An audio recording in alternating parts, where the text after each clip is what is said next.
Hey, hey, hey. Time for another out of this world story from our space. We can't always be the hero, but that doesn't stop people from trying.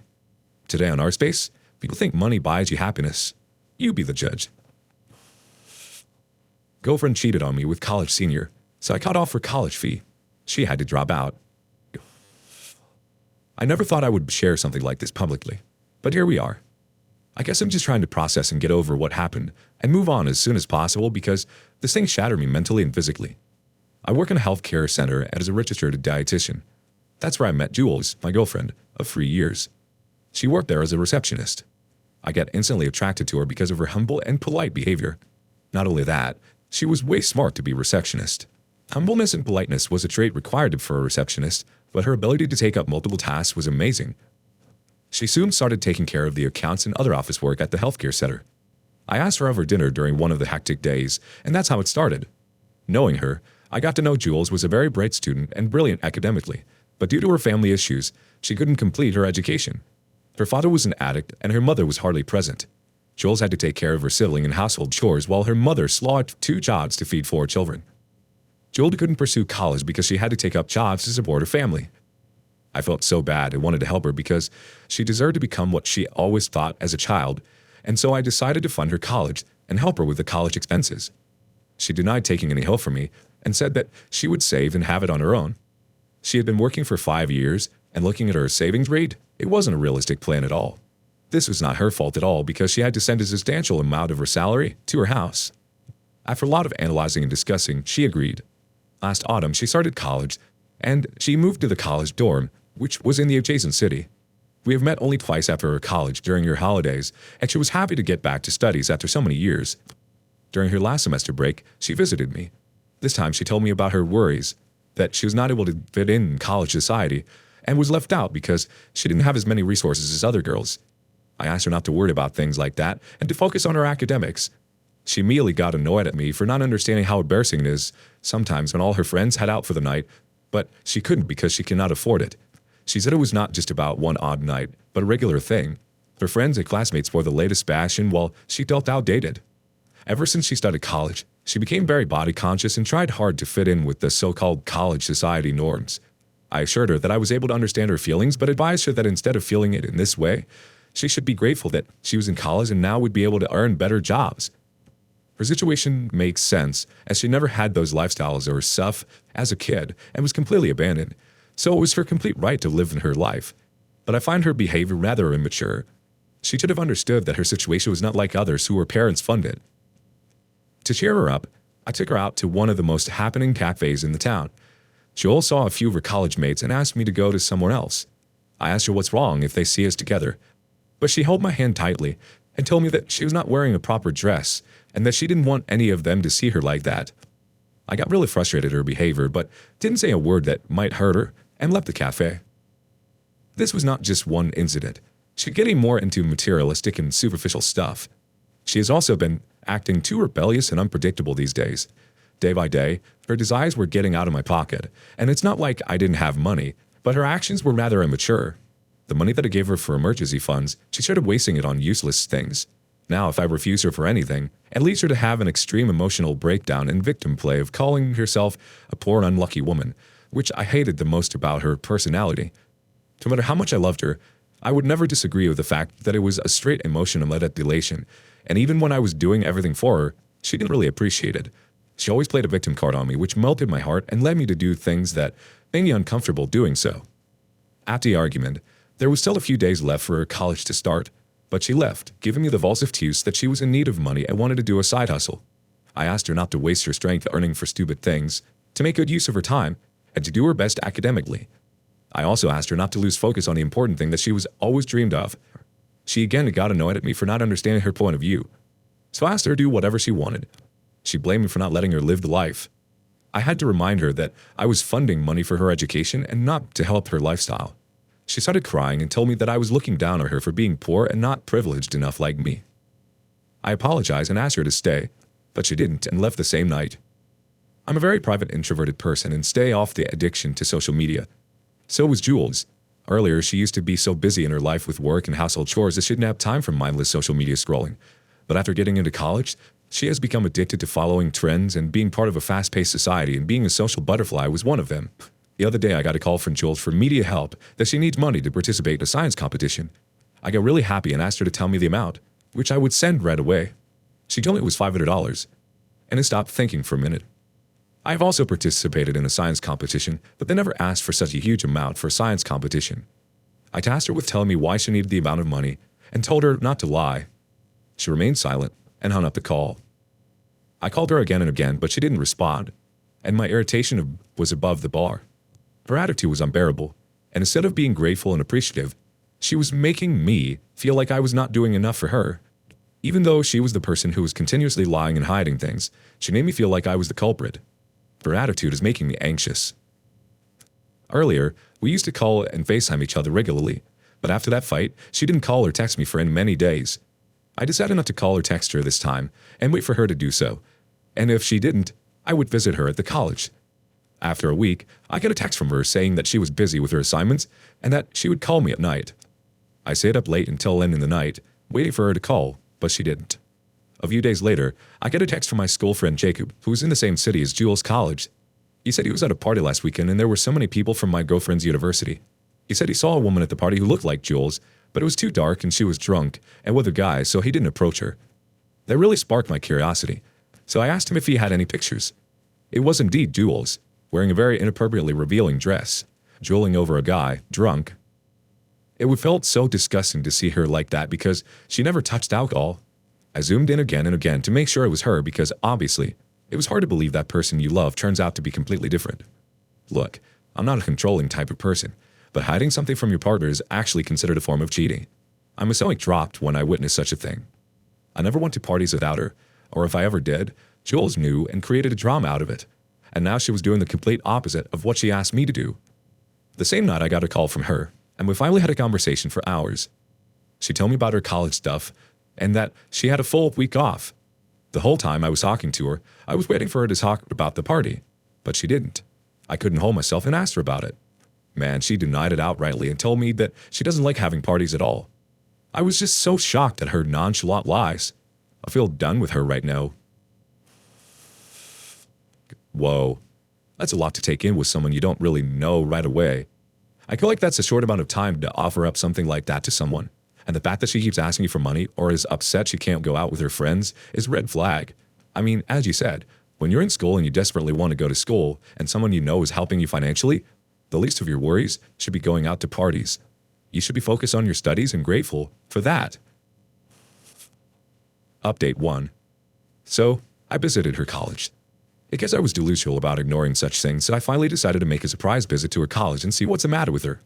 It was clear that something like that was going to happen sooner or later, and honestly, deep down I was prepared for that. After reaching her, I called her, but she didn't respond to my calls. I got really mad at her for doing this to me. I mean, it was not just about missing one call. I called her multiple times for almost more than an hour, and she kept ignoring me. What if there was some sort of emergency? Her behavior was alarming, and I could not predict or draw any conclusions. I checked into a hotel. She called me the same night, and I told her that I waited for her outside her dorm. Her response was cold towards me. Instead of being sorry about her carelessness, she just said she was busy. We had a huge argument on this, and I hung up the call. After a while, God knows what she thought, she called me. I ignored it. After several calls, when I finally responded, she apologized and asked for my location. She was there in my hotel room within an hour. She looked exhausted and her eyes were red as if she hadn't slept for days. She told me that she was just going with her friends and exploring the cities, and her phone was silent. She apologized to me for being careless, and then I let it slide. Hearing her out, I felt she was not the same person anymore. She was never the extroverted, outgoing party animal she has now become. Her desire to fit in with the college environment and peer pressure were the biggest red flags of hers. I asked her again if she had gone out to that party, the one which my friend had mentioned, and she immediately denied it. I took out my phone and showed her the picture. She couldn't process what happened and remained silent, with teary eyes. I asked her who the guy was. She started to cry. She told me it was her friend's birthday and she couldn't refuse, and, out of peer pressure, she had a few drinks. I told her that she could have told me the truth the first time I questioned her, but I don't know why she hid this from me. She held me and said that she couldn't refuse her friend's request, and didn't want to tell me because I would get angry. I laughed and asked her, what happens now? Hiding did more damage to our relationship. What else could she be hiding? She kept defending herself, and we just sat there, not talking to each other. Finally, I told her that I didn't hate her, and I just wanted her to be honest with me. I don't remember the last time we had sex, and it created more suspicions in me because whenever I tried to initiate, she would shut me off. Half of the time, she was texting on her phone and told me it was for friends. I was so heartbroken that she was not even happy for a single moment to spend time with me. Her stuff was pretty expensive, and she was wearing an expensive watch. I asked her where she got them. It showed me that she won a few awards in that science competition, and the watch was one of them. I was very disappointed that she didn't even care to inform me about such things, as if she was losing interest in me. She only texted me whenever she needed money or had an emergency. Anyway, we finally made out, and she told me she was tired and slept on the other side of the bed. She never let me touch her phone. Earlier, she was not so guarded about her phone. It used to lie there, and she wasn't bothered if I used it to Google or check the calendar or so. But now the way she was guarding her phone, it was suspicious. After she was asleep, I opened her phone and checked the gallery. There was nothing really suspicious, just she and her friends. I checked the phone and saw a whole lot of social media apps. We never had any of these apps earlier. After joining the college, she told me she was on Facebook, but now, seeing all sorts of social media apps was alarming. Also, she never told me about her virtual presence. She seemed to be too active on nearly all these platforms. I opened her Instagram account, and there were her pictures of clubs and many more things that were not in her gallery. And that was unbelievable. She broke my trust very badly. Naturally, my curiosity got the best of me, and I looked through her DMs. There was nothing to see until something caught my eye. It was a restricted account named Michael. My hands were shivering while opening the text, and it had an eerie vibe. So I finally checked on the text, and there it was, the truth behind her behavior. The last text was that she was going to her parents' house, and his reply was that he would see her soon, baby. She told him that she was going to her parents when she was actually with me. He was the same guy who was sitting next to her in that picture my friend showed. It was devastating. I did everything for her, just for her to betray and cheat on me. I read the whole chat, and it was her senior. They shared nudes with each other and had sex. She also demanded expensive things from him in return, which I failed to do. I realized that all her excuses of being busy with assignments and extra classes were nothing but a lie of lies to sell her body for a few accessories. I tried my best to help her make her future and be a stable and independent woman, and I didn't realize that she actually went pretty low to sell herself off for a few materialistic things. She sold our relationship just to be a social butterfly in college. I was disappointed and surprised because she always had high moral values, but I guess it was all an act. There were text messages where she said that she missed him and sexted. I couldn't stand reading any more of it. So I pretty much freaked out, had no idea what to do, and sat there like a ghost for an hour. I took everything on my phone for proof and decided to ditch her immediately. I wasn't in for any negotiation. Confrontations meant, again, a bunch of lies, and I'm just done with her. It was hard for me to process, but I packed everything and left while she was asleep. I spent the rest of the night sitting alone at the station and took the first train back to my home. The next day, she called me and texted me, but I refused to do anything and just laid back under the circumstances before I decided to cut all the connections off from her, which also meant no money for the college fee. Her fee was due for the next week, and the whole week I kept ignoring her and dealing with the harsh truths on my own. Trust me, it was the cruelest crap that ever happened to me. I got a text from her asking about her college fees. When I was finally done ghosting her, I texted her that I was breaking up with her and she could take care of her fees on her own. She tried contacting me through mutual friends. I already told everyone what happened and asked them not to entertain her. She deserved to be on the street after the crap she pulled and manipulated me both mentally and physically. The next day, she showed up at my house. Gladly, I wasn't home. My roommate called me that Jules was there. Yeah, I had a new roommate after Jules moved out for her college. I told him to say that I wasn't in town and didn't know when I would return. I did the same as she did to me back then. She called me nonstop, and I didn't respond. I stayed at my friend's place that night. The next day, when I returned home, my roommate asked me to speak to Jules. She was crying profusely and was really guilty of her actions. He told me that peer pressure sometimes makes us do unethical and immature things. I just nodded. He knew our relationship for the surface, but I know how much she has changed. It was just not about peer pressure. She wasn't 18. She's a grown-up woman and should have known how to keep yourself grounded in a situation like that, but she didn't. I think, like you said, if she was really in a bind, she should have said something to you. Turns out she's not as humble as you thought. She wanted the best of the best, and you were really just feeding it to her. I don't want to say you were enabling her, and not only that, but but she was definitely taking advantage of the fact that you worship the ground she walked on. Update 2. I thought she would get her clues from my ghosting, but she didn't. She kept texting me, asking for closure, asking for a reason for ghosting her, for breaking up with her. Not only once, but multiple times she shut over my house. Sometimes when I used to be at home, I didn't answer the door and left her standing outside, but she didn't deter. Ultimately, I had to give up and meet her. What could I do? She was bothering all her mutual friends and my roommate to the point that they requested me to get it done with it. I called her, and the way she responded seemed like she had just placed her finger on the answer button, waiting for my call. It made me laugh at the realization of how she used to ignore my calls. As soon as she heard my voice, she started crying and pleading with me not to do this. She started with those classic lines of "I couldn't live without you," "I had dreamt about our future," "You cannot ruin this," and all that. I told her to cut the crap out because I'm no longer falling for her fake emotions. I told her I was done being her ATM. She considered me as the source of her money and nothing else.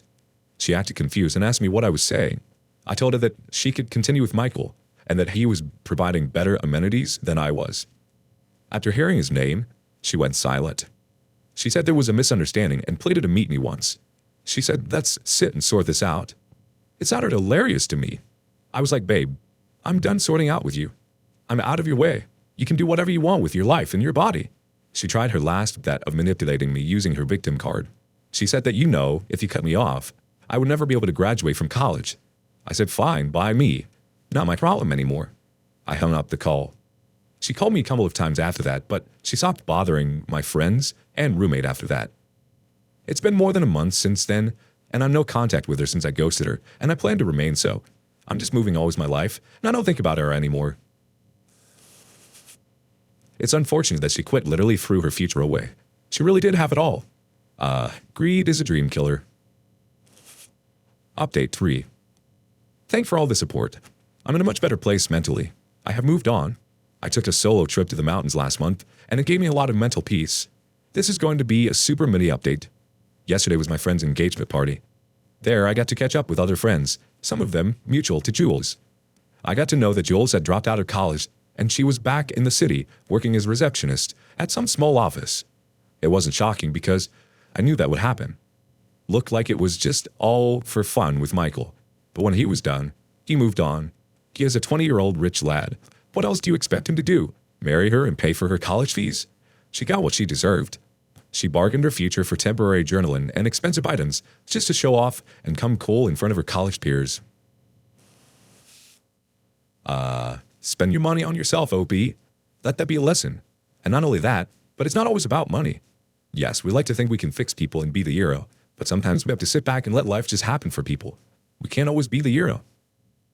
What do you make of all this? Would you ever pay for someone else's education? Why or why not? Thank you for joining us today. Be sure to like and subscribe and hit that notification bell so you don't miss out on our next video. See you all soon on our space.